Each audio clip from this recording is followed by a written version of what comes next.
ಅದೇ ಎರ್ಮೆಗೆ ಅವರು ಎಷ್ಟು ಚೆನ್ನಾಗಿ ಸಾಕ್ತಾರೆ ಗೊತ್ತುಂಟಾ, ಸಾಕ್ತಾರೆ ಗೊತ್ತುಂಟಲ್ವಾ. ಅವರ ಫುಡ್ಡು, ಅವರು ಎಂತ ತಿಂತಾರೆ, ಅವ್ರಿಗೆ ಎಷ್ಟು ಬೇಕು, ಸ್ನಾನ ಮಾಡ್ಲಿಕ್ಕೆ ಎಂತೆಂತ ಒಂದೊಂದು ಎಣ್ಣೆ ಹಾಕಿ ಮಸಾಜ್ ಮಾಡೋದು. ಎಸಿ ಅಲ್ಲ,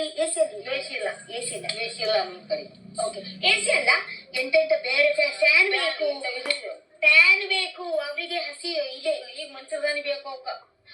ಒಳ್ಳೆ ಈಗ ಎಲ್ಲ ಕುರಿಗೆ ಅದಕ್ಕೆ ಎಂತ ಬೇಕು ಅದುಂಟಲ್ವಾ, ಎಂತ ಹೇಳುದು, ದನಿ ಎಂತ ಬೇಕು ಅದು ಎಲ್ಲ ಮಾಡ್ತಾರೆ, ಸ್ವಲ್ಪ ಕಮ್ಮಿ ಕೂಡ ಮಾಡಲ್ಲ.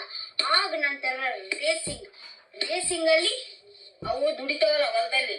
ಹೌದು, ದುಡಿತಾವಲ್ಲಿ ಹೊಲದಲ್ಲಿ ದುಡಿಯೋ ಖಾರ ಹಾಕ್ಬೇಕಂತ. ಹೌದು, ಗುಗ್ರಿ ಹಾಕ್ಬೇಕು, ಹೌದು, ರೊಟ್ಟಿ ಹಾಕ್ಬೇಕು, ಚಜ್ಜಿ ಗುಗ್ರಿ ಇಷ್ಟು ಕುದ್ದು ಚಂದ ಮಾಡಿ